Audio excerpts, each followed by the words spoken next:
Pursuant to Governor Baker's March 12, 2020 order suspending certain provisions of the open meeting law, DL Chapter 38, Section 18, and the Governor's June 16, 2021 revised order, this meeting of the Berkshire Hills Regional School District School Committee will be conducted both in person and remote. In-person attendance will be limited to Berkshire Hills Regional School District School Committee members, superintendent, and all district school administrators. No in-person attendance of members of the public will be permitted at this time. However, the meeting may be accessed remotely through Zoom and or Facebook. Agenda items are those reasonably anticipated by the chair. Not all items listed may be in fact discussed. Those items not listed may be brought up for discussion to the extent permitted by law. This meeting is being recorded by CTSB and the school committee recorder and will be broadcast once transcribed and approved. Minutes will be made public and posted to our website. So first thing on our agenda is the minutes of August 26th. Do I have a motion? Motion approved. Second. And I have a motion and a second. Just give me 1 second to pull up a list of school committee members. And Steve, Bonnie joined and Sean joined. Okay, so we'll use And this. Bill joined.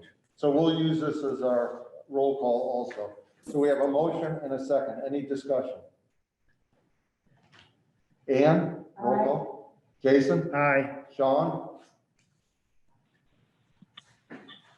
Sean, you're muted. I'm sorry, I'm not sure what we're doing here. I just got on.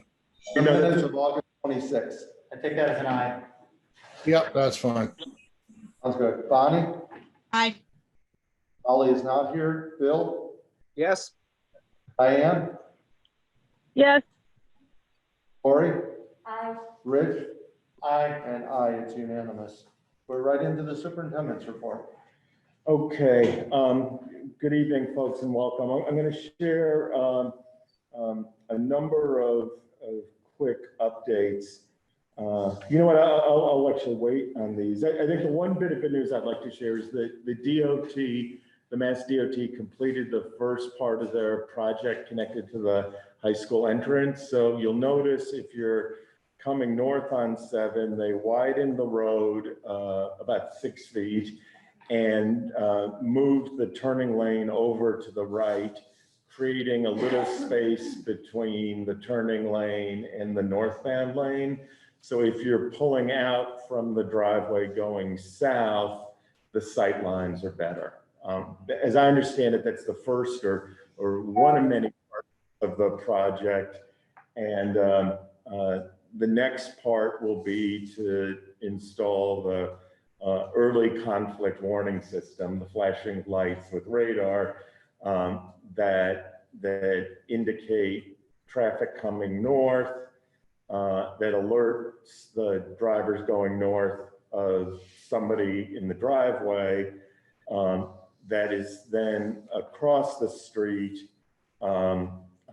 alerting people coming south that somebody could be in the driveway, and then alerts people in the driveway that their car is there. And then I think the other piece that they're still working on is there are 2 hanging yellow lights above that entrance and exit.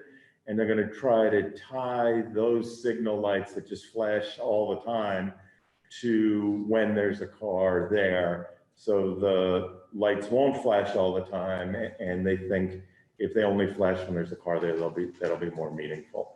So they got that done remarkably fast, and I'm really appreciative of both the DOT and Maximilian for doing it. And the trees remained in good shape and everything else. So any questions on that?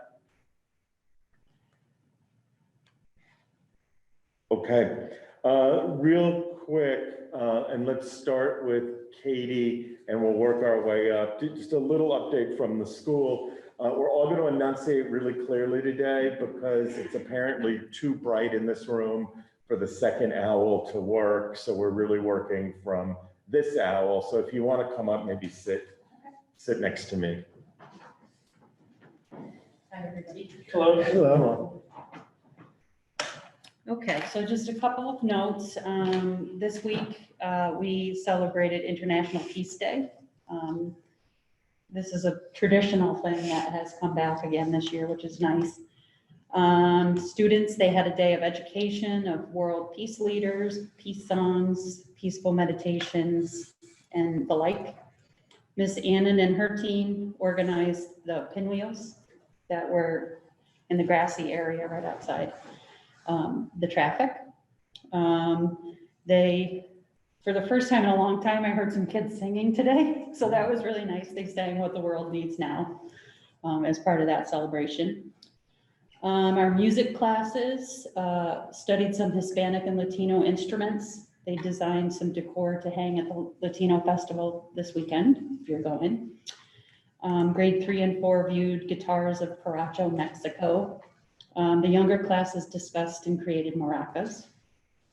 This is a start, hopefully what will be a continued partnership with the Latino Festival. For our professional development this week, we learned about the use of math habits and routines. So our pre-K through 2nd grade teachers haven't had any of this professional development, whereas our 3rd and 4th grade teachers, Du Bois and Monument Mountain math teachers have already had this training. So we'll have the same language, hopefully, up through the district. And our hope is that it complements a lot of the math that we're series when we end up choosing one. Hopefully that will also complement what's going on in the other 2 buildings. Our paraprofessionals had a professional development on engaging students during unstructured times rather than just monitoring them. So we were able to support some of the practices that they already have in place, but also put in more informal social learning opportunities for kids. So basically, we all know that they've had very little opportunity for communication, interaction, and play due to COVID in the last year and a half and more. So we also brainstormed ways to improve the students' lunch and recess times. So hopefully over the next couple of weeks, we'll have some different opportunities for kiddos during that time. Some where they can converse more and play more. So those are our focuses for the week. Yeah, Great, thank you. Ben? Whoops, took the chair with me. That's all right. All right. Hello, nice to see everybody. Good to see you. 2 nights ago, we had our Meet the Teens night, which was really exciting. Our kind of back to school night, which was really exciting. It's been a long time since we've been able to see parents in person, and it was really nice just to hang out and see folks. But what was really special about it is we used to have a PTA years ago, but that kind of fizzled just because there wasn't as much interest in the parents to organize. But we just had some parents organize for the Du Bois Welcome Crew, which is really exciting. It's basically a bunch of parents who are trying to welcome families to the learning community, but in particular welcoming families who are not usually welcomed or don't feel welcome. So we actually organized a Foro Familiar back in August, which was the complement to the basically family forum that we have for all families in Spanish. But what was pretty awesome was on Tuesday night, we had 12 community partners join us for the Welcome Back to School night for families, all different, Railroad Street, Berkshire South, all the different community organizations, but even Construct and a lot of other community partners. It was really nice because families signed up for stuff and they got to see and they got to make connections. We're back and families haven't felt that way. And that felt really good as a kickoff. And then of course the teams got to present for a half hour about what they do in 5th grade, 6th grade, 7th and 8th grade programs and do a question and answer. It just felt really good to be back together. I want to really highlight a really neat thing that we're doing in 5th and 6th grade. We've always had our 5th academic period. In 7th and 8th grade, kids take French and Spanish or executive skills support. In 5th and 6th grade, we have this 5th academic period, which has always been a homework help, enrichment period, but we've retooled it to a thing that they do in elementary and middle school called What I Need Now. But teachers are taking it so seriously, and I love it. The kids are all engaged in something. You can walk into these classrooms, 10 or 15 minutes of silent reading, drop everything and read, which kids need to do. They need to read books, and every kid is expected to read. But kids get a reading service, a writing service, they get enrichment and pushing.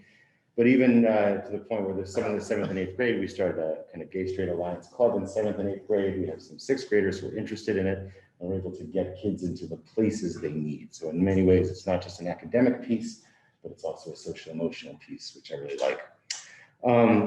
We had a really great PD yesterday with Dan Liebert from Great Schools Partnership, one of our partners. We worked on proficiencies, which has been something we've been working on for years, really trying to catch up to a lot of the work that the high school has been doing recently over the summer. Really hit it off. One of our great teachers, Catherine Elliott, our French teacher, explained kind of some of her goals for students for the fall. And it just popped for teachers in terms of understanding how do we make them leaders of their own learning? We get them in the driver's seat knowing what they need to do. It just felt really good. And it was teams, vertical teams, math, science, English, social studies working. And then lastly, I just really want to highlight crew. We really doubled down on our crew program, our advisory program. We meet for a half an hour every day. So students are having circles and talking about important things. They're playing games and just having fun. We're doing community meetings, but everybody's in. So it's literally, we have about, I think 35 of our educators, and I say educators because it's mostly teachers, but it's also paraprofessionals. And I even want to highlight one of our paraprofessionals, Brian Rembish, who took on this role as a crew leader. And he's having his crewbies write email home to their families every week about what I did in school. So they can say when we go back to student-led conferences coming up in December, they can't say, I don't remember what I did. Because what they'll say is, look at the emails that you sent to your families, week in, week out. So what I love about it is that crew is really about family and about getting a family at school, and everybody's all in. So that's what's happening in middle school. Great. Thanks, Greg. Great, thank you, Brian.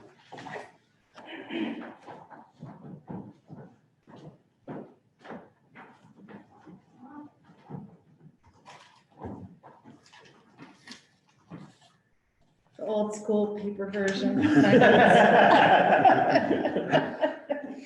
Year 32. Thanks, everyone. It's good to be here. So some good news. It's been really nice this week. Shakespeare and Company is back in the high school, and they did Monday and Tuesday some presentations in all grades in ELE classes and chemistry classes for the 10th graders. To do some recruitment, and the audition process started yesterday and continues today and tomorrow. And next week they'll be starting their rehearsals and choosing their performance. And it's just a really nice welcome back to Shakespeare and Company. We had our first successful day of pool testing today with over 270 students at the high school participating. We're doing a final push out in our newsletter to try to make sure we're getting all of our students who are signed up for athletics, Shakespeare and Company, Project Connection, and all other student activities participating, so that we can cross-reference that starting next week to make sure that we're meeting that requirement. We also had our first day of PD yesterday. We engaged in a presentation from our crew team where they engaged faculty in some SEL work connected to the ruler work that we were doing over the summer. And then the grade level teams broke out, engaged in a sample activity that teachers can use in crew, and then did a protocol conversation where teachers shared problems that they're having and then brainstormed solutions with one another. Following that, Kathy Erickson shared out with the staff all of the work that the 9th grade team was doing over the summer. So she specifically shared out the proficiency that the 9th grade team has started with this year around communication, the rubrics that the 9th grade team has been developing, the rubric around habits of work that they are all sharing across all content areas, and she shared out the definition of honors distinction that they're using for students to work towards that distinction at the end of their 9th grade year in their subject area. The one thing that I want to share, and I'm not going to quote her well, but Kathy shared at the end of her presentation to her colleagues was that there's a mentor that she had early in her career that made a substantial impact on her. And she said over her career, she's shared this frequently, that the mentor constantly said, it's not about what teachers are doing in the classroom, it's about what students are doing. And that she's shared that over her career. What she shared about the work in proficiencies and the impact it's had on her and her thinking this summer is that it's not about what teachers do in the classroom, and it's not even about what students do in the classroom, it's about what students learn in the classroom. And that's really about what the shift to proficiency-based learning is all about. It's really about communicating learning and giving students actionable feedback on that. And I think her colleagues took that well. We also, in the beginning of this school year, I just want to highlight this, had welcomed 13 new English language learners to the high school. It's a substantial number, and it's required quite a shift in our program. One of the new things that we started in response to this is Spanish for heritage and native language speakers. And I applaud my staff for making the shifts that they have at the beginning of this year. The kids in that class and the teachers are putting together a display that's going to be in the library to celebrate Spanish Heritage Month, which is from September 15th to October 15th. And finally, I just want to share that the CBTE team also gathered yesterday, and they're preparing for their coordinated program review. And I want to welcome Jack Curletti and just call out that he's doing some good work in our early education program, replacing Kathy Roy's very big shoes that he has to fill. And we're working on a Chapter 74 application for that program. Great, that's great. Yeah, thanks, Chris. Thank you, Chris. So Zoe and Julian, what's going on from a student perspective? Yeah, so we'll just keep it short. We're excited for the Stoke Collective to sort of give their report, and we're hoping to sort of see how that can affect the students that we're bringing to the table here. We have one student coming next meeting that is a freshman. They weren't able to make it today just due to sports, but we're really excited to bring them here just to sort of highlight how incorporated the 9th grade has been into the school community, and how sort of the fear that that group has lost a bit of their high school experience. Yeah, that's exciting. Things are largely the same as they were last time we had a meeting. We did get started with testing today, very exciting. And the other thing that I was going to touch on was the English language learner community at the high school, that a lot of them are coming from different educational backgrounds, and the work that some of the teachers have been doing has been in large part to kind of even out the playing field with reading and writing and math skills and learning US history. And that's been definitely a collective effort. So Ms. Triano, who is both of our history teacher, is also teaching to a class of entirely English language learners. And then with the Festival Latino that's happening this weekend, we have a bunch of AP Spanish students who are going to be volunteering at that as well. Yeah, that's pretty much it. Great, thanks. That's good. So I'm going to try to run through a few things quickly. Every meeting I give a COVID update, so let me share some things. Some good news that the metric we're tracking most closely these days is the case rate for the last 7 days. It's so for 100,000 per 100,000 people in Berkshire County, it's down to 137.66. So it's down almost 30%. We'd like it to be a third of that, right? But maybe the last time we talked, it was close to 170, so that it's down to 137 is okay. On the staff front, we have 247 full-time staff in the district, 244 of the 247 are fully vaccinated. So that's a 98.8%. 3 people are not fully vaccinated. They have all submitted religious exemptions and consented to weekly testing. I put those percentages up against any district in the country. I think that's really quite remarkable, and I appreciate that essentially all our staff got vaccinated. That's a big deal. On the pool testing, which is now called something better, like weekly COVID or regular weekly COVID screening instead of pool testing. We've had 706 students sign up for that. That's out of 1,215 students, so it's 58%, which is pretty high. And we're going to continue to push that. And 106 of our staff have signed up for it. So that's about 40%. So again, I feel good about those numbers. Any questions? I know the COVID thing can be complicated. Corey? I know because it was hard to digest in the last meeting, and now that the testing is live, would you be able to go through what the protocol looks like if a positive test comes back? I could, but I would rather have it in front, like the actual thing in front of me when I did it.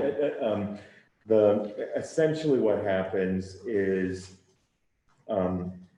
we get a positive case and I don't know if it happened this week because it was the first week, but going forward, we're going to do this double swabbing thing. So the pool comes back positive. There are up to 10 people in the pool. We go back and figure out who those people are. We then have the second set of samples analyzed. We talk to the public health people, our school-based nurses, and they start the contact tracing procedure. The thing is 15 minutes of close contact within a 24-hour period. If somebody's identified as a close contact, and I sort of see the flow chart in my head, but I don't have it open in front of me, but then there are all these different paths. If the person who's a close contact is non-vaccinated, and any of the principals can correct me if I drop something, then they quarantine. If the person who's a close contact is vaccinated, then they're able to participate in the test and stay thing, where they can stay in school as long as they're asymptomatic and get tested daily during that time. Does that address most of it? And they go to school and get tested for that? Yeah, so what happens at home before they come into school? No, they go to school and get tested. And then this is where it gets nuanced, and I dropped the ball a little bit, and this is why the nurses are actually managing it and I'm not. There's a window after exposure, and if you get tested too early after exposure, the test isn't particularly useful. So I think the window's 4 days, but I have to have the memo or talk to the nurses to remind me of that. In the initial test of those 10 possible people, the one person who's positive presumably is singled out, and the others are told that their repeat test is negative. Correct. And it may be more than one. It may be. But they may never know that they're. It may be 2 or something, right? And there's always the possibility too of the false positive or the inconclusive test. There are a whole slew of variations on that. I think one distinction that's important and actually came up in Richmond is if the close contact is thought to be within school, then you can participate within the test and stay. If the close contact is thought to be outside of school, then you cannot. Right? And it's a fine line that DPH and DESE drew. So close contact out of school will be family members. or any other? Yeah, I don't know, if you were on some, and I don't want to mention a sport, but if you're in some youth athletic activity and the close contact was in that, Yeah. then you can't participate in the test and stay. If that's what it appears to be. If it's uncertain, then I think you can. And the big, I think, lesson to be learned from this is we'd like more and more people to get vaccinated.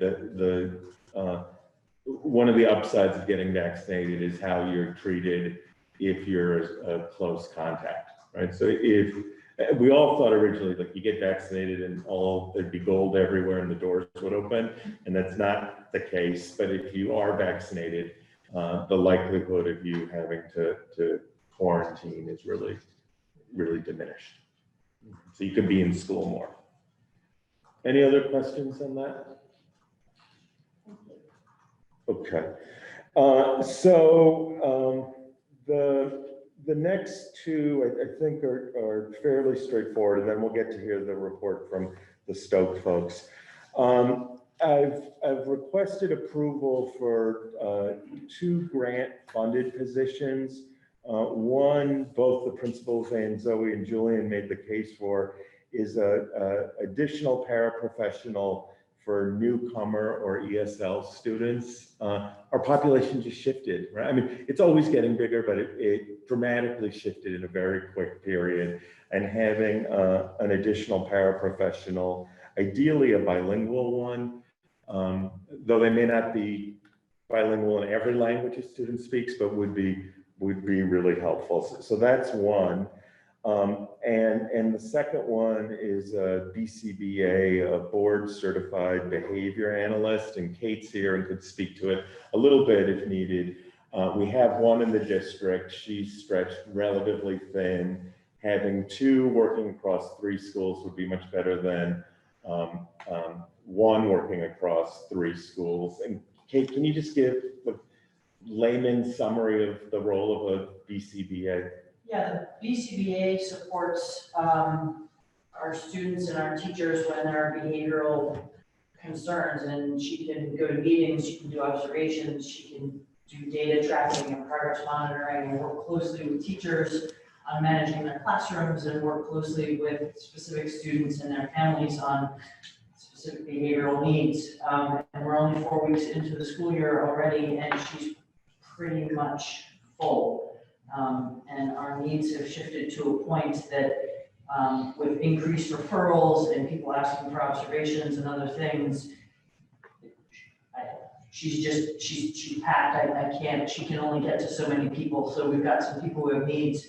We're trying to split it between she and the school psychologist, but both the school psychologist and the BCBA can have a role in behavior supports, but we're definitely at a point where the need for a second BCBA is pretty present. And I think probably we're seeing some bubble from the pandemic and being home for the last 18 months. And I suspect we're probably going to have that bubble for, I don't know, another 2 or 3 years.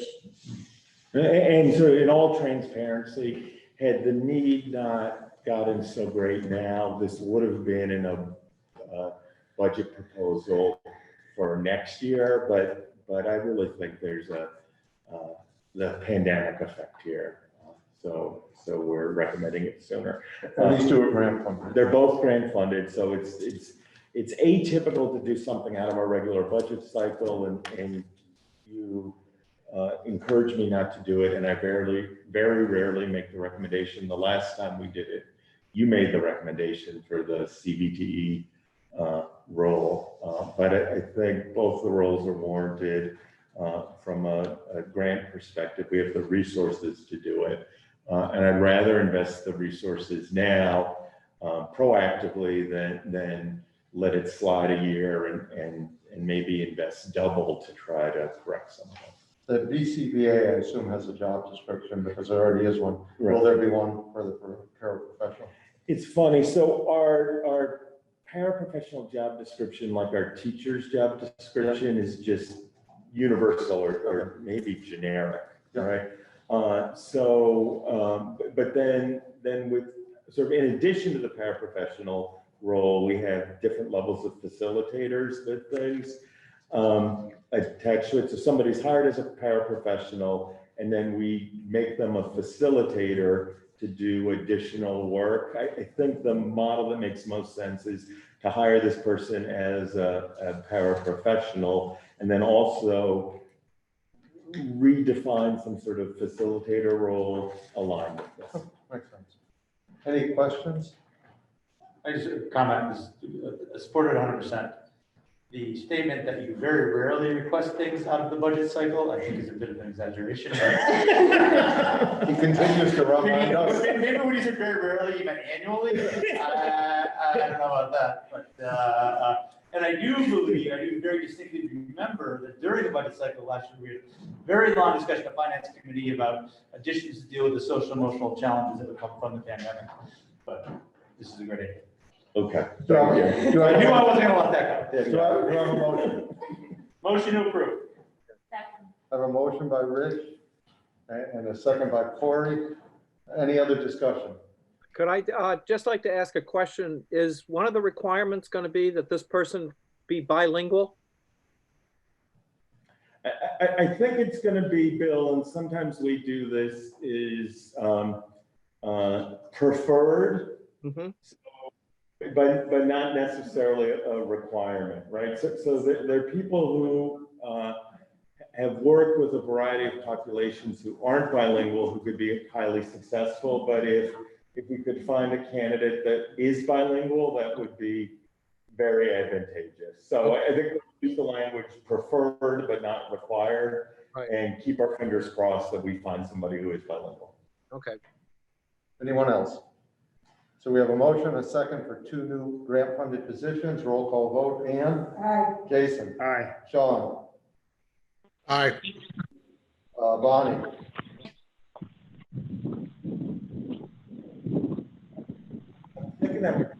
Aye. Bonnie? Bonnie? Are you there? Aye.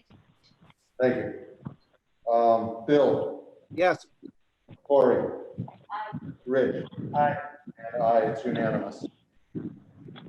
Great, well, thank you very much. I really appreciate that. And I'll do my best not to do this again next year.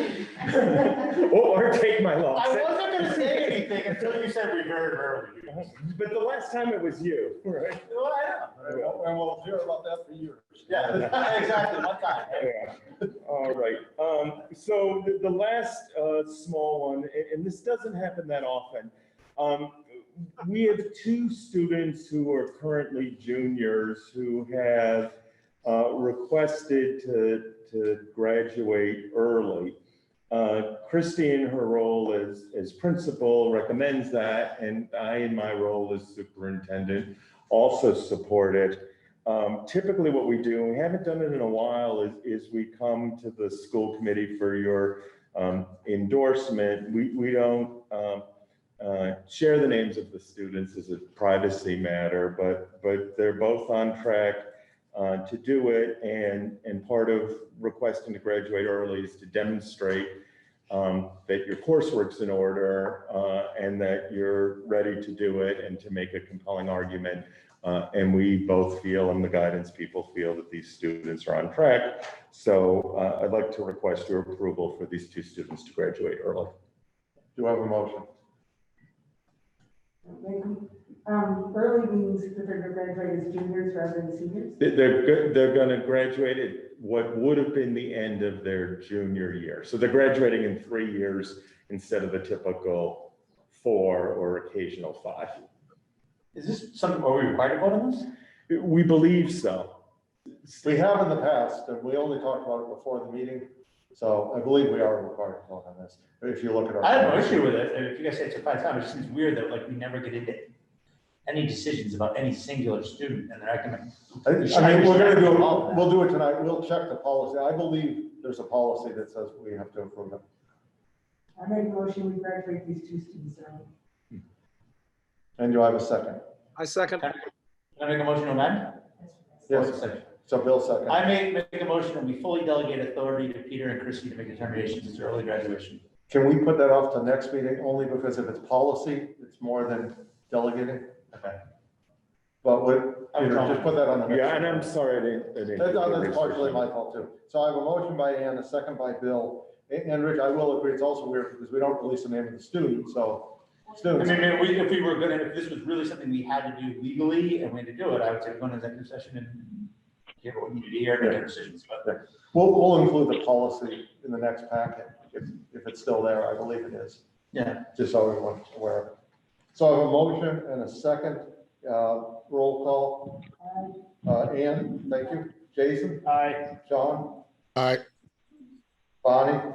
Aye. Bill? Yes. Diane? Yes. Corey? Aye. Rich? Unanimous. Okay. Yeah, no, I'm just looking at it. Let's continue. So thank you for that.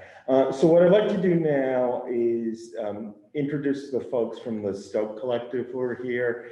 And to my knowledge, two of them are here, and I know two of you are here in person, and one is online. So sitting to my left are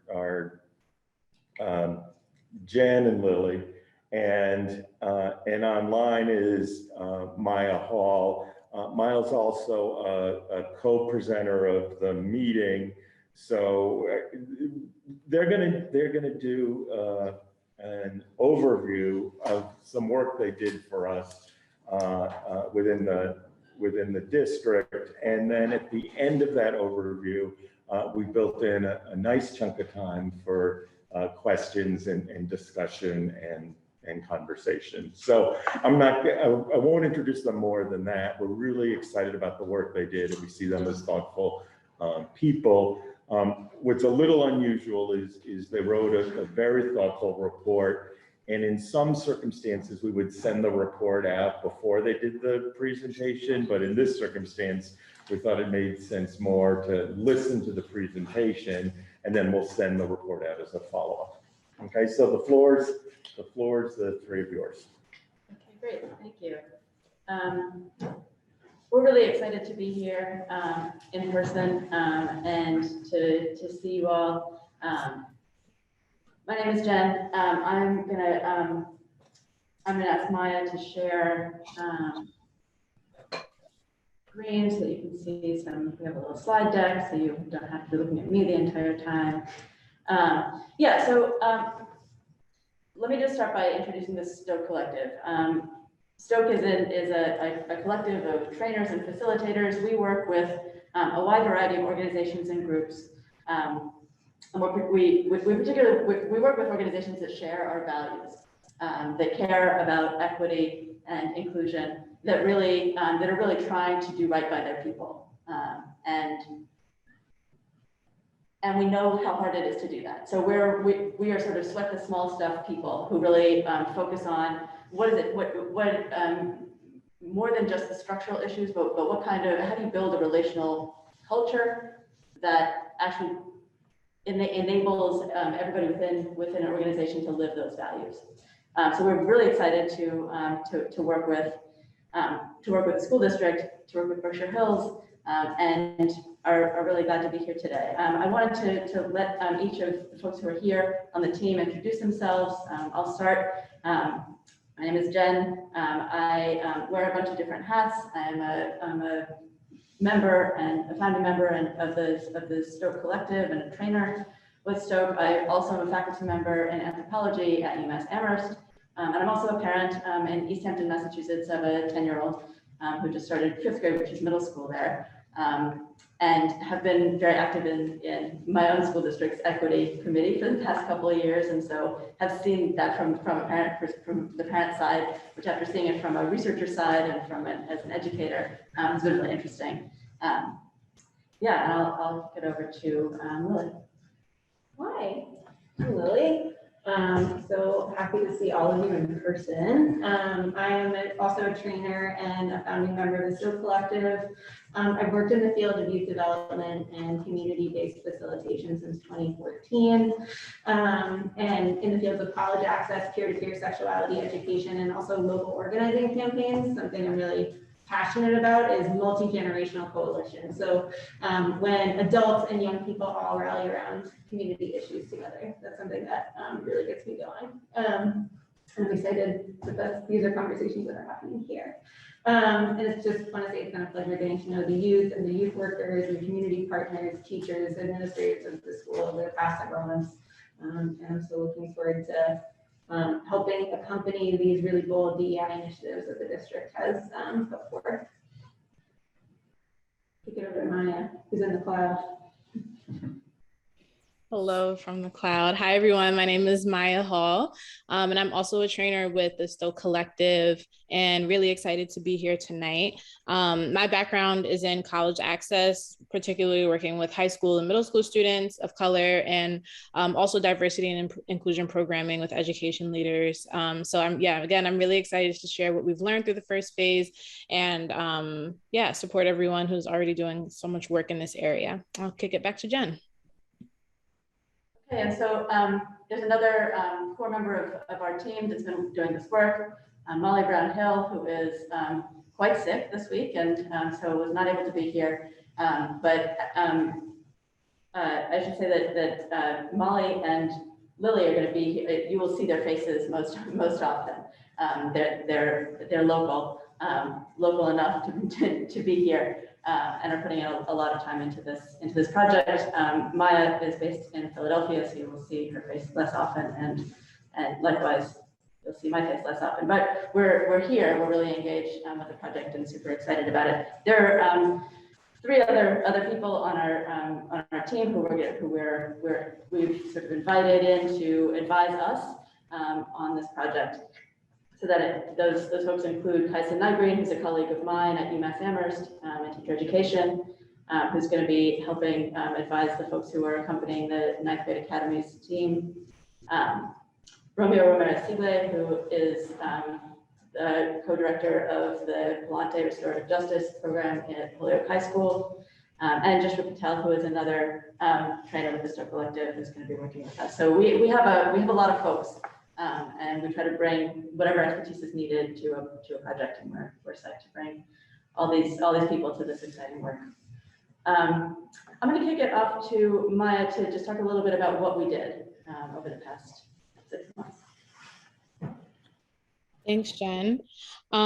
So over the past 6 months, we started and completed the phase 1 of our work together, which was really about getting to know people and getting to know some of the successes, some of the great things that are happening, and then also some of the experiences of the people that we've interviewed. So we talked to 17 parents, 11 teachers, 6 admin, 3 counselors, 3 youth workers, and 73 students. And so we were able to connect with parents from the elementary, from the middle and high school, all 3 schools. We were able to hold focus groups with 25 high school students and 48 middle school students, and then connect with 11 community partners between VIM and LitNet as well. And so as we share our findings throughout the rest of this presentation, much of what we're going to be sharing is coming from the transcripts from these interviews and these focus groups. And then we also got a chance to visit the school and have field notes from our observations, from our meeting observations. But the bulk of the information will be coming directly from what people have told us and reflecting back the experiences that we've heard. So Jen, I can pass it back to you to take us through some of, to kind of frame out the findings. Great, thank you. So there are a few things that I want to do to frame things before we kind of get into it. And the first thing is to say that one of the most important thing that we learned in our work is that there are a lot of amazing people in this district working really hard to figure out how to live your values here, how to do, and it's and those people occupy every role in the district. There are some amazing administrators and students and community partners, so many really committed community partners. and teachers who are working, school staff and parents who are working really hard to make this district what it is, and we know that, and of course, school committee members. And we were really impressed with the generosity of so many folks who shared their experiences and their perspectives with us, and just the obviously sincere desire to do DEI work well. And I don't think that can be taken for granted. So it made us really excited to keep working on this project, and because ultimately it's you all who are gonna do whatever work needs to be done here. It's not us. We're people who support folks in doing the work, but it's you who are gonna do it. And so we're excited and feel super confident that those people are here. The second thing is that from the top down, because there are so many great folks here, looking from the top down, there are some really impressive steps that have been taken to change the structures in this district towards equity and inclusion. I just wanted to name a few of those. There's been a lot of impressive work done from crews at Du Bois, advisory, and what's been done with advisory. Open enrollment is it's a really major structural reform that will make a huge difference, and there's been true structural shifts in this district that are just really impressive. Restorative practices. There's been a lot of investment in youth development projects, and some really amazing partnerships with important community organizations. And there are a lot of individual teachers and staff who are doing amazing work with youth in this district to make this district work for everybody. So there's a lot of great structures, and also our focus is always to look from the bottom up, in order to know whether something is working, we talk to folks who are part of the system, right? So we did a lot of talking to people, and Maya shared the outline of that data collection with you. And looking from the bottom up sort of has shown that there's a lot of work to be done. That these structural shifts are not in and of themselves sufficient, but there's a lot of stuff going on for students in this district that indicates a lot of the work to be done. So we're going to spend the rest of this, most of the rest of this presentation, or the big middle, talking a little bit about that. There's a lot more information, a lot more data and analysis in the report. And you can feel free to ask us about, we're skipping some whole categories of findings in the interest of time. So you can feel free to ask us in discussion to talk more about that. But we're going to show you some of that work that is to be done from the perspective of students. I'm going to pass it over to Lily to start us off. Thank you. So a major theme that came up across many interviews, and that's from parents, again, young people, educators, administrators, something that feels like a glaring tension and disparity within this community and informs the student experience is an economic class divide, which is something that was brought up over and over again. And it's highlighted by a quote that someone shared with us in a high school focus group, talking about how that manifests in the student experience and what students feel like the school projects onto them and what they feel like they can expect of themselves as a result. So if you want to advance the slide, Maya. Thank you. So there's a big label here, and that's the A-wingers. It's the automotive and woodshop wing. A lot of times these students are grouped into just kind of being dumb. If you do this or enjoy it, you don't do well academically, you probably misbehave or act up in school, you're a redneck. In the administration, they almost always treat them like failures. They talk down to them. So this experience that young people are sharing, it's not new or unique to the district. The way class dynamics play out, and this is the way class dynamics play out across schools in the United States. And tracking is used to determine who goes on to college and professional careers and who will go into labor careers. And these are structural, and we just want to start by saying that we know that there's a bold initiative to eliminate tracking and move towards proficiency-based assessment as a way of dealing with a very structural issue that shapes the way class manifests in school. we want to apply these initiatives and also just name that this stuff is baked in. We talked to a student, another student in that focus group shared that, oh, when my uncle and my mom were at Monument, they talked about the A-wingers this way. And then we actually had a community report back last night where another teacher who had grown up in this district said, oh yeah, when I was in school, they talked about A-wingers this way. So it's not new, and it's generations deep. And so we know that shifting a culture around things that have been structured this way for a long time are hard, and it's going to take time. And so this is, we'll talk a little bit later about what we see as Stoke's role in kind of accompanying the process of this bold new initiative to do away with tracking, which is one of the structural ways that this is shown up in students' experience.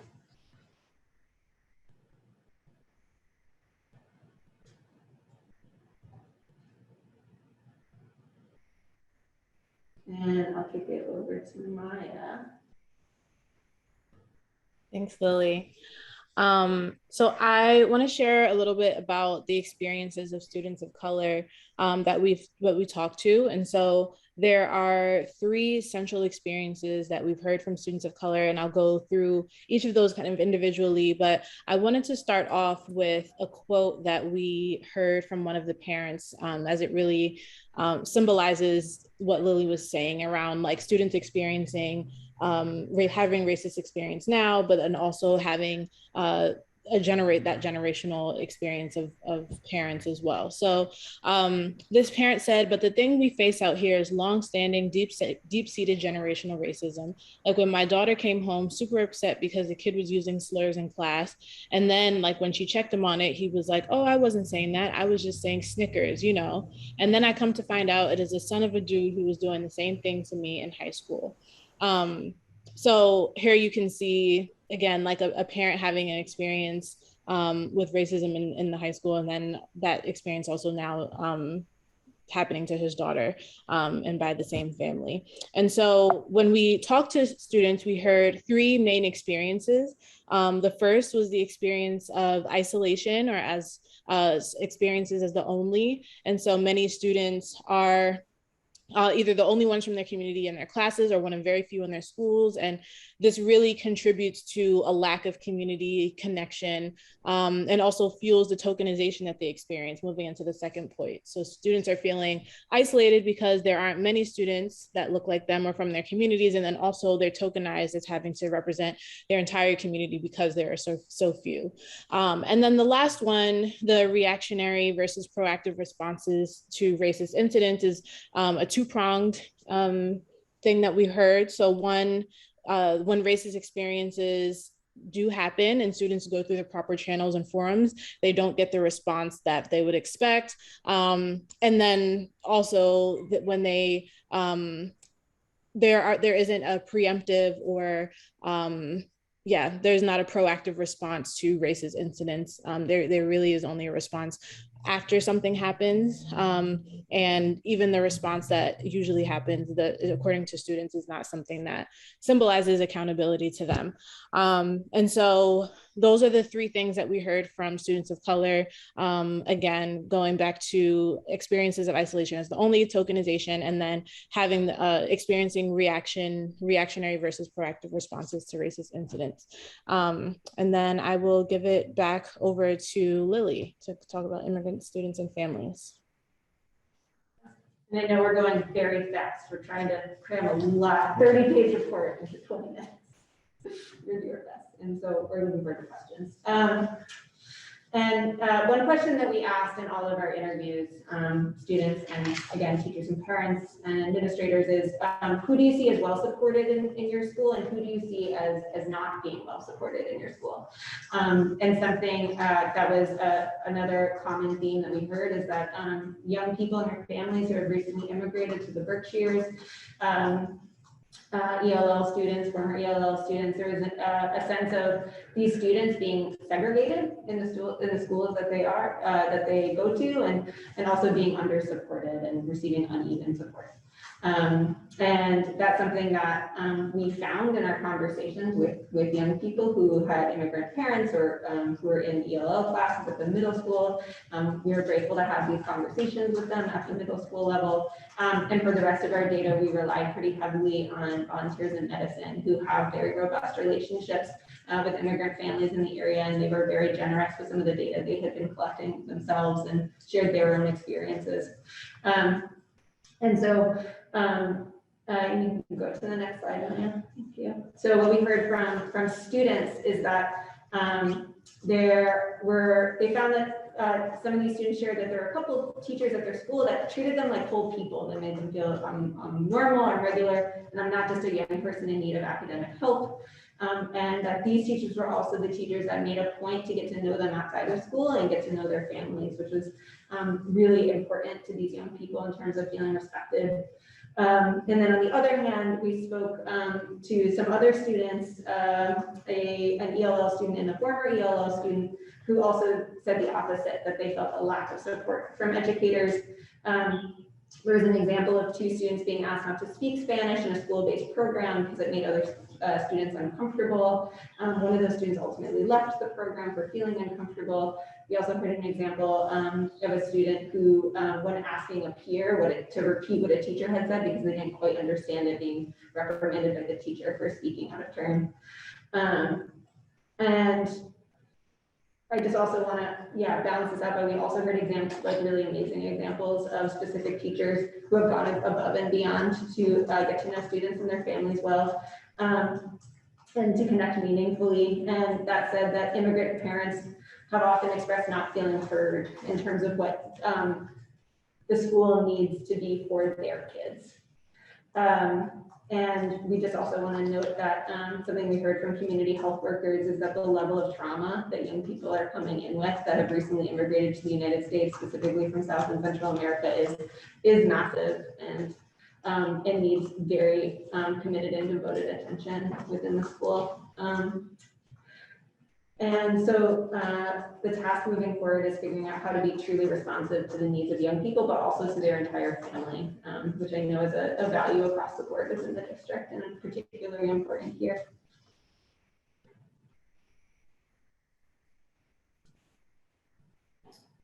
Another area that we were able to get information from was LGBTQIA students. And so we learned from the survey data that the school collected by the high school that students who identified as gender nonconforming named experiences of being misgendered or not feeling like they had a safe way to let their teachers and classmates know their gender identity.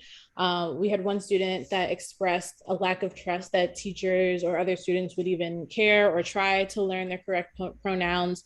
And then there were a few that stated that their gender identity was a secret for safety reasons. And so through interviews at both the middle school and the high school, we learned that LGBTQIA students are really looking for a safe communal space to go to that hasn't existed for the past couple of years due to COVID, but we recently have been notified through conversations that the GSA is starting up again, the Gay Straight Alliance is starting up again, and had their first meeting this week, which will give LGBTQIA students like a supportive place to go to moving forward. Great, so we also talked to quite a few community partners, and through our conversations, it's really clear that the district's ability to support its diverse students and families is really buoyed by its partnerships with all these dedicated community organizations like Road Street Youth Project, Volunteers in Medicine, Multicultural Bridge, which were all uplifted by students and parents and school administrators as some of the strongest assets and fiercest advocates for students and their families. And so the district has really sent a clear message that it is invested in getting help and providing appropriate support to low-income students, Latinx students and their families, and students of color, and LGBTQIA youth. Many of the partners we spoke with also reported feeling like the school sort of uses them as a resource, but doesn't always do their own work of supporting these same youth and families with school services. Some partners have reported feeling that they're not just partners, but are often called on by the school or by students and families directly to do some of the sort of basic work of school-based connection and support with school-based challenges, which they see as the school's job. So they're happy to do this work when it's necessary, but our understanding is that many of the partners would like the district to commit to building greater in-house capacity to address the relevant challenges of their most marginalized students and families. Okay, that was a lot. We're going to go on to the concluding section of our presentation here by talking a little bit about what is to be done, which is mostly why we're all here. So I wanted to talk a little bit about what we hope that the district will accomplish. So this is essentially the goals for our work with the district, but it's what we hope that the district will accomplish, not what we hope. After this, I'll share the work that we're going to be doing. So the goals for this year. The first goal is to sustain effective collaborative relationships between the district and families and organizations that support marginalized students. The next goal is to initiate and sustain attention among all school staff to the importance of equitable relational trust. Where relational trust is strong in the district, it makes a huge difference to students. They feel like there's something under them. So when bad things happen, they are okay. So we want that to be more equitable and more universal with students and families. We also hope to support the district and school leaders in upholding your goal of improving district-wide communications between all parents and community partners. Communications was a big theme in many of our interviews. We have to initiate and sustain attention to the importance of equitable student leadership.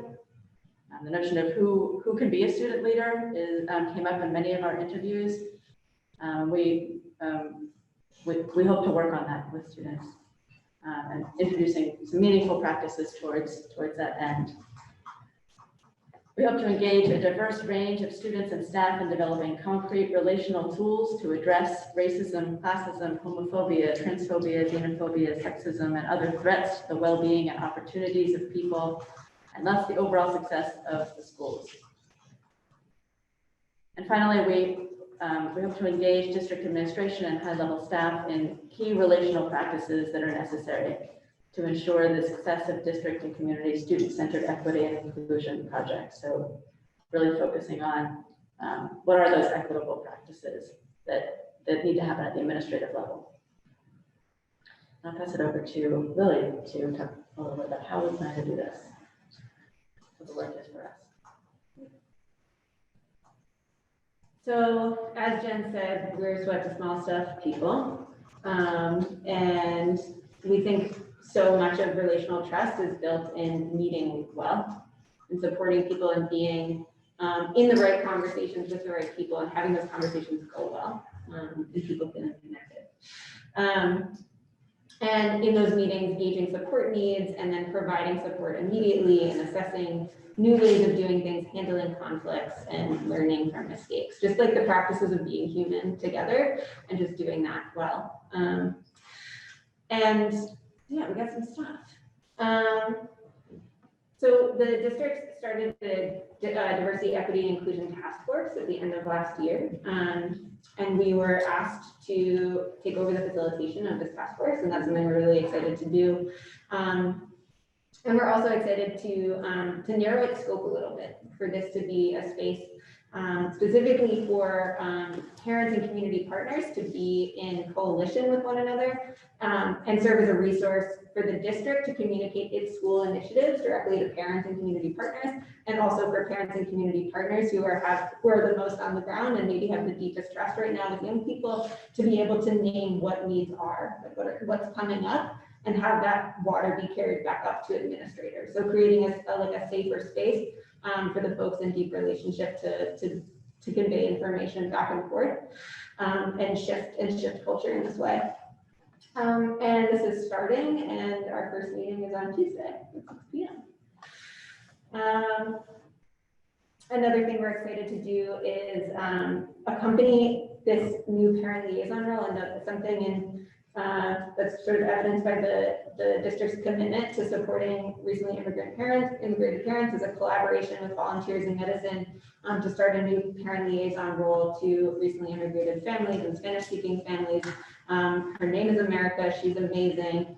She's already off to a really strong start, and we're in the role of helping support communication between the district and America to make sure that issues can be troubleshooted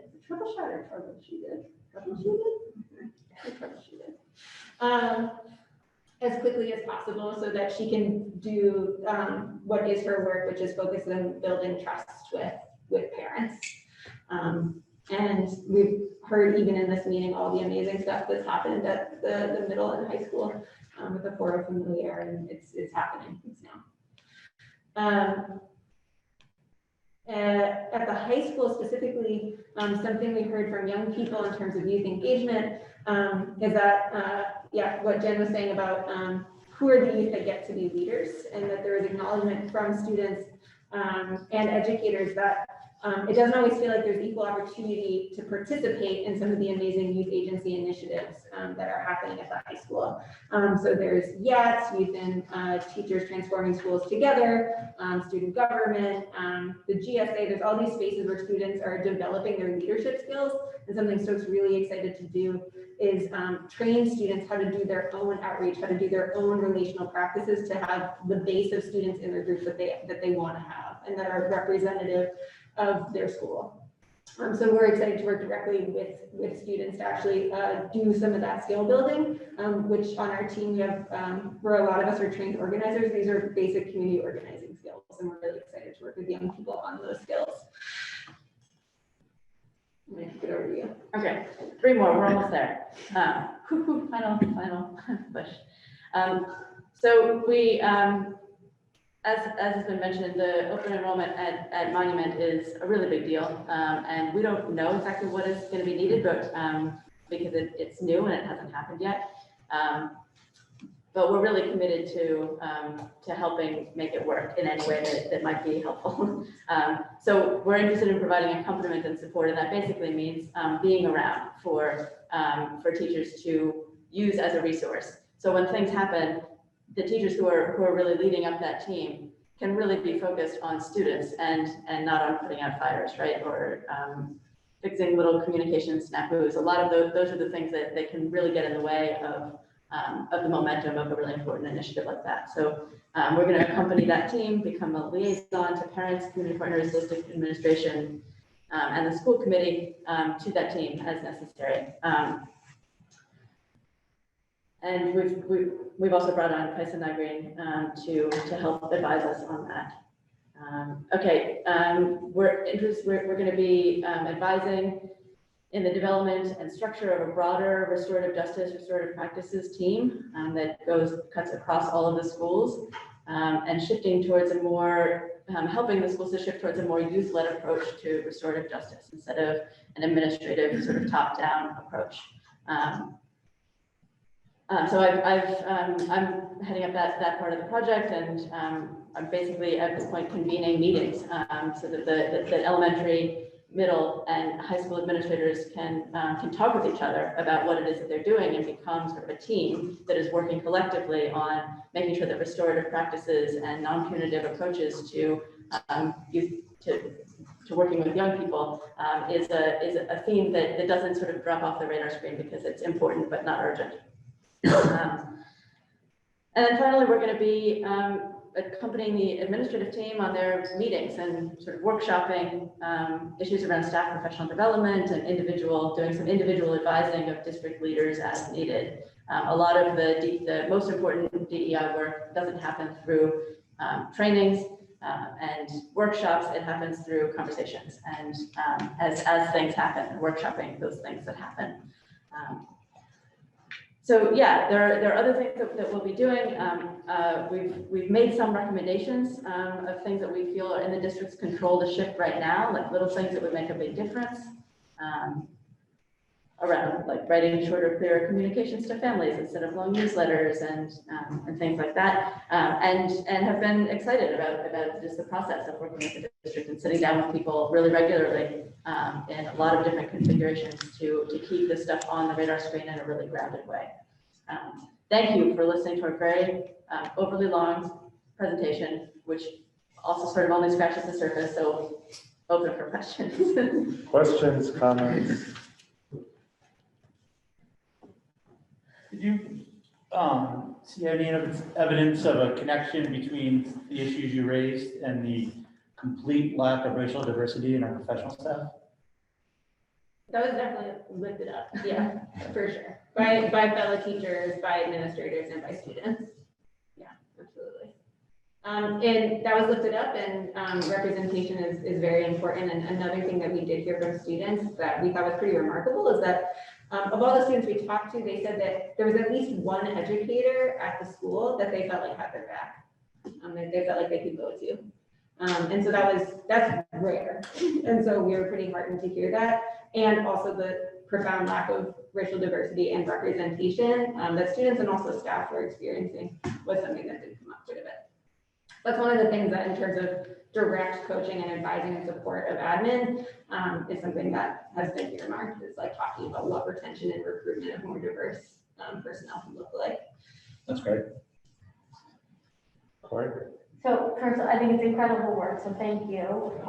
It's so many questions, and this is my second hearing of it and 24 hours to digest. But one thing that I think would be helpful, just in the context of sitting here tonight, hearing initially from Christy and from the students about the whole influx of kind of the immigrant population, and that there's this separate class of 12 that are doing something, the fact that we just voted in as a school committee 2 grant funded positions. And I feel like there's that would be an obvious place where your expertise and insight could add. So I'm putting on the spot, but like anything that come to mind just as all of this just unfolded tonight, where you think that you could be helpful or things that you would point out, how you could support us, etc. So I think that would just help me at least kind of see how this could potentially work going forward. I mean, the first thing that comes to mind, Maya, is actually in your wheelhouse, because you're the lead on supporting America, the parent liaison. But I think that one of the things that happens, one of the things that we heard is that the district often throws a lot of initiatives at things. Obviously, really cares about a problem and is like, let's do this, let's fund another thing, and which is great, and also can feel not great from on the ground. And so making sure that all these things are coordinated was sort of, in my mind, as you approved the new paraprofessional position, to make sure that that person is also talking to the new parent liaison, who's also just getting her feet on the ground, and talking to the teachers who do the support work, that coordination happens quickly, so that folks are a team, rather than each feeling like they are holding the whole task. And that's awesome that America can have a district-centered team, that this is something that there's a lot of potential for there to be teamwork, and especially with some of the very engaged ELL teachers, Gabriella at the middle school, there's a lot of folks who are really doing the thing, and who are connecting with parents and young people in a way that feels meaningful to them, and getting people in a coordinated way together is something we definitely know how to do. Yeah. It would be exciting to do. It's great. It's all new. We just learned about some more stuff. No. Other questions or comments?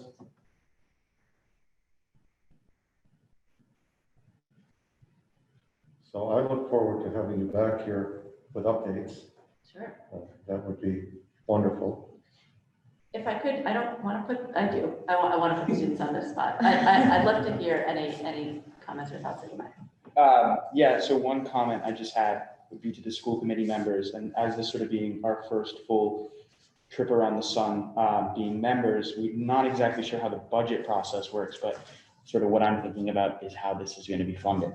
And maybe that we could make a commitment to sort of set a goal for our budget season, and that the number one goal to be incorporating this in our budget, and finding all the ways that we can make sure that this is continued to be funded, and that funding is not an issue for implementation, and the sort of the solving, or the beginning of solving issues within our school district. And the other thing just being the importance of having this continue, right? It's very often with other things in our schools where when issues arise, sort of the idea of reactive rather than proactive is, so as you just said, lots of things happen when things happen, but it's not often that they continue. So the importance is that once the Stoke Collaborative leaves the district, that there are people and positions in place to make sure that this is continued. And it's not just a 1 year, 2 year thing, but it's really how we move forward. Yeah, I don't know if you guys have a response to that, but I guess I'm thinking like smaller scale. I loved hearing about the GSA that's happening at the middle school now. I know that's something that's been like discussed a lot in my family and my peers, how we have a lack of that. I think an issue that we keep seeing is when we're trying to implement things at the high school, there's already an ingrained kind of culture coming from the elementary and middle school that we have to try to like work against or adjust. So seeing things starting earlier and earlier is great. I'm wondering, as a student at the high school, I don't know if we have a GSA. Is that it? Yeah, no? it's just getting started. We do know. Yeah, and they just met this week. And something really cool that happened in our community report back yesterday is some of the advisors for the middle school GSA were in conversation with some of the members of the high school GSA and some community partners who have their own GSA, and they're going to form a mega GSA. Which I don't actually know if that's going to happen, but all of that happened in the chat. It was so cool. That's super exciting. I guess that hasn't totally been communicated yet. Yeah. But that's super exciting. I'm It's saying also it out loud, promising. hoping that happens, but I actually am not in any of those meetings. So I can't be there. But it was fun. It was cool to see. Anyone else? I think one little thing, look, this is the continuation of a conversation that's been going on for months, but you're hearing a whole lot of information. You're going to get a chance to read a formal report. Let's have another dozen or 100 or 1,000 conversations and keep working on that. And some of the work is in this room, but a lot of the work is in schools or coffee houses or soccer fields or churches and synagogues. Like, it's all throughout the community. And I'm really thankful that they're looking at our practices closely and amplifying the good things and flagging the places where we've got a lot of growth to make. And let's own it and work hard and move through it. In a couple minutes, Julian Rich is going to give sort of an overview of the budget calendar and budget process, and there'll be more budget than you can possibly imagine, or more process around the budget than you can imagine. The good news is, from a federal perspective, we have more resources available to us than we probably have had in 2 decades. And maybe every 20 years in education, this happens. And the challenge is to be deliberate and thoughtful and work in a coherent way. But I don't think resources are going to be our challenge. I think being coordinated and organized will be our bigger challenge, and articulating a clear vision with goals and benchmarks and shifting it and working toward it. So 5 years ago, I couldn't have said that, right? Money was really tight. 12 years ago, we laid off a lot of people. For the immediate future, money's not going to be the thing that curtails our work, right? Our how bold we can imagine what we want to do is probably going to be our biggest limiting factor. So 2 things. Someone has their hand up, and I'll recognize Eric in a second. The other is my tenure in the school committee, which is probably longer than Anyone in the history of the school committee? This school committee has never turned down funding for things that are needed. We may have turned down things that we just didn't think we could afford, but maybe cafeteria trays or utensils, but we never turned down anything that would directly needed for student engagement. And I don't see that changing. So, although this probably is not going to be the case this time that we need to approve anything, the school committee in my almost 23 years has never, ever said, yeah, it's important, but we just can't afford it. We found a way to fund it. I hope we always will. Erica, go ahead. Thanks. Hi, guys. I just wanted to point out, Peter, it seems like one level of the challenges that maybe you didn't explicitly state is that so many of these problems seem to be happening over generations. So it's like systemic, institutional. I mean, the problems are really deep. So I think some of the actions I'm imagining are going to be pretty difficult to hold true with the values we say we have, and then to actually make it happen. Like accountability for teachers that are doing inappropriate things and making inappropriate comments. Like we're going to have to make some hard decisions to really hold true to what we say we stand for. So I just wanted to point that out because I don't think it's just all the benchmarking and, you know, all of those things take time and effort, but there's some really hard stuff that's going to happen for stuff to really change. Thank you, Erica. Yeah, that's important and thoughtful. Yeah. Anyone else? I'd just like to follow up on what Erica has said. This summer, my oldest daughter gave me a book that really I have thought about every day. And maybe as one step toward what Erica has said, dealing with this very, very deep institutional problem, is that a group, maybe everybody in the school district, should read the book Cast by Isabel Wilkinson. And people who are saying, oh, the problem's not that bad, et cetera, and I'm sure there are people there that say that, or here in the district, oh, it could be worse. I think we need, and coming from a historical background, I think people who are involved in this need a historical reference. And that book is easily read. It's out in paperback. And since we have money, I would think that one step toward addressing what we've heard tonight is getting an understanding of the underlying problems that exist through what we've heard. I just react because of my years at the high school, the A-wingers, I mean, I've heard that for 40 years. It's become almost a self-fulfilling prophecy, I think. But underneath that is what her writing just exposed to me the things that we have taken for granted. And I feel I'm a pretty educated person, and I was just aghast at some of the things that I was thinking myself as I'm reading. And I'm saying to myself, and I'm doing it much more now. What am I saying? What are my actions? And Erica's right in regards, and I think everybody, the teachers modeling behavior.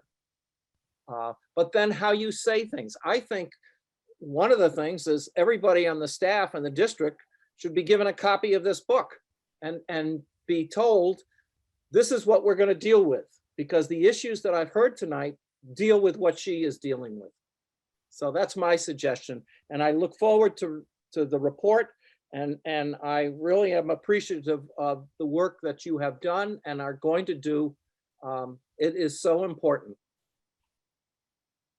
Kind of interesting, maybe off topic a little bit. We're going to do something with the facility. And when we do that, we need to keep in mind that segregating the A-wing is something maybe should be on the top of the list to remove that stigma. Yeah, I mean, in the previous plan, they blurred the line between vocational or career vocational technical opportunities and and science, right? And the vision was architecturally to connect those spaces and symbolically doing that and moving past some past notion of the A-wing, maybe one of the most important things we try to do. You have to change people's thoughts, be also physically, I think you ought to be symbolic, be the right thing to do. I think just finally, you mentioned that there were specific instances of teachers and administrators and people that were doing really great things in the schools.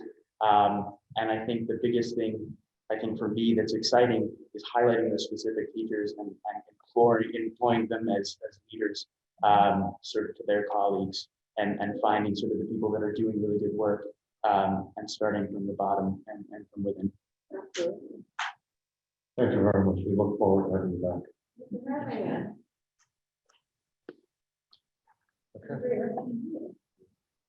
Yeah, I mean, you're welcome to stay. We'll finish in a couple minutes, hopefully. But you can leave too. Yeah. Everybody else does.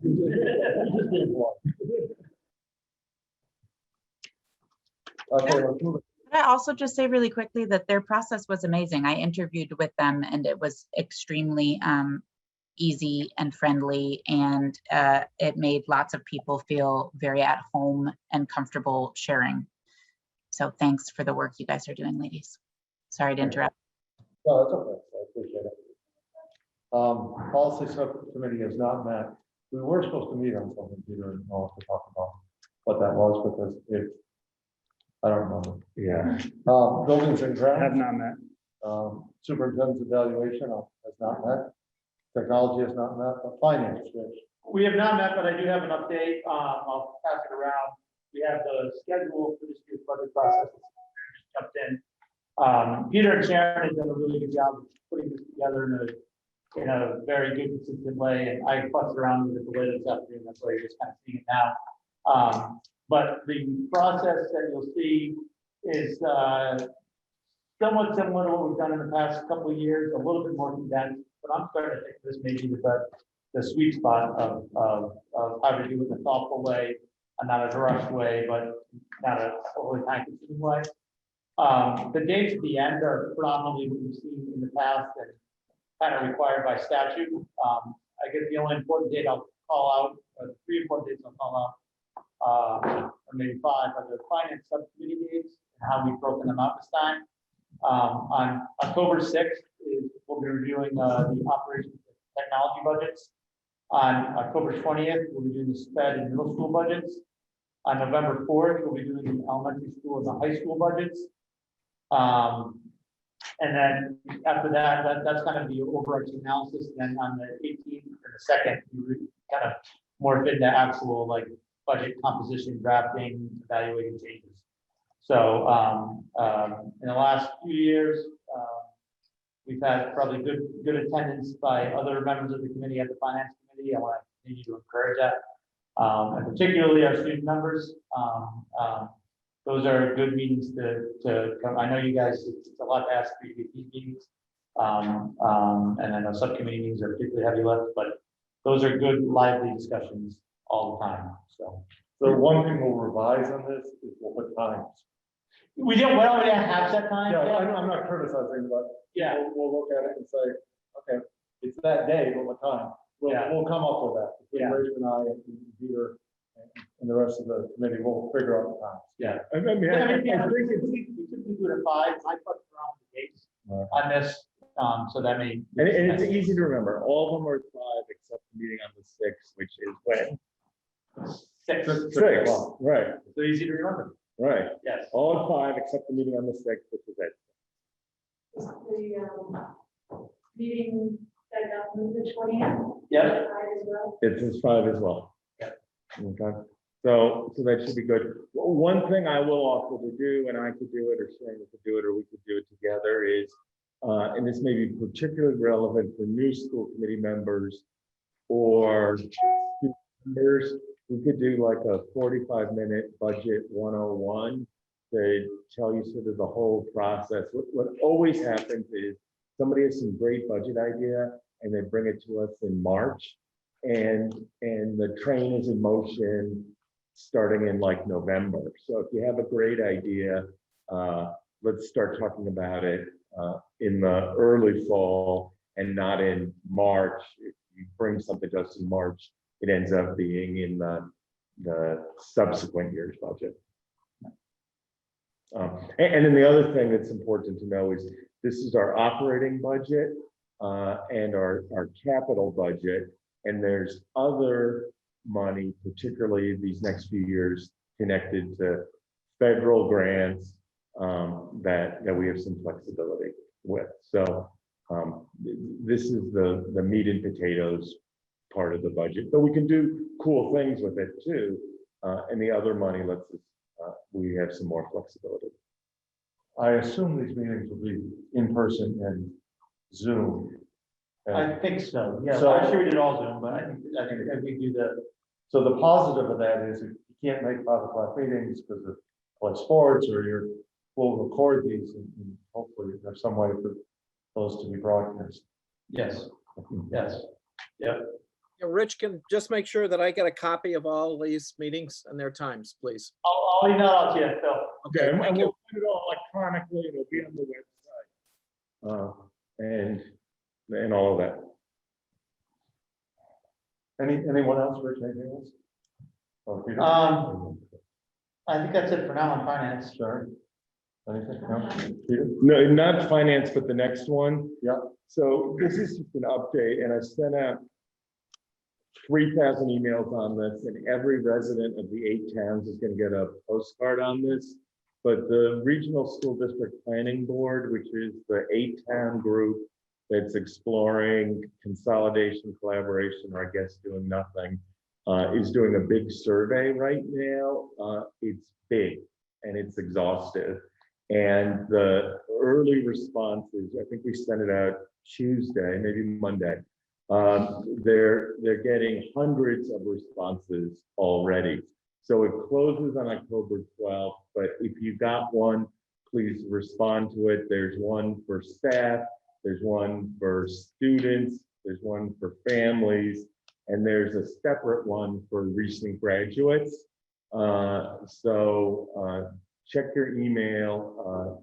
You certainly received it. If you lost it, you'll get a postcard. Every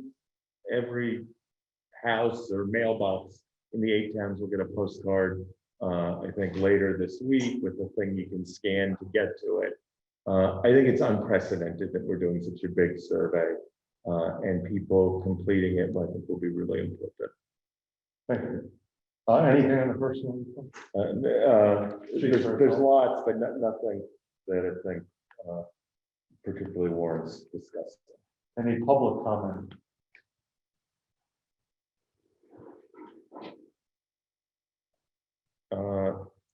Erica's got her hand up, Steve. Go ahead, Erica. Thanks, it's me again, guys. I was wondering about, over at Bridge, we were looking at, we were really happy that Indigenous Peoples Day was accepted by the community, but we're wondering why it still says Columbus Day on the school calendar. We've not addressed that, so the town of Great Barrington has. It's not come up in discussion. I don't think we've made a recommendation. I don't think anybody's made a recommendation. I think it's something and I can't, I do it sometimes, but maybe I should let Steve say this. If somebody were to bring it to the committee, I think the committee would be. You'll be on the next. Happy to discuss it. Yeah. Great, I would love to bring that to the school committee. You're here every meeting anyway, so. So then it will be on the next meeting, is that correct? That's the agenda. Okay, thank you. And Steve, I just have a point to raise. We do have an early graduation policy. It's for all of the school committee people who love the policy book. I just looked it up. It's IKFA. Thank you. I knew we had a policy. I just didn't remember. I would never remember the number, the letters, but I wasn't sure if we had gotten rid of it in the last. Yeah, we have it. Policy about renumbering the policies. No, we can't do that. Well, it's funny, Bill, I looked it up too. You probably don't need to vote on it, but the language is a little ambiguous, so, which is why we probably had you vote on it. And to be clear, it's written by MASC, not by us, so. Yeah. Yeah, so if it's unclear, don't blame anyone on this. No. Well, maybe we should talk about just the vote to delegate it, so. Yeah, then we can put that on. We don't have Can we just put that on the? Yeah. To change the policy to delegate this. Yeah, it doesn't serve. I think we need to remove one word from the policy. Anyone else? Sorry. I don't see anyone. So by, you say one? I do not see anyone. So by unanimous consent, we are adjourned. Thank you, everyone. Very good. Great. Okay, I'm gonna sign us off.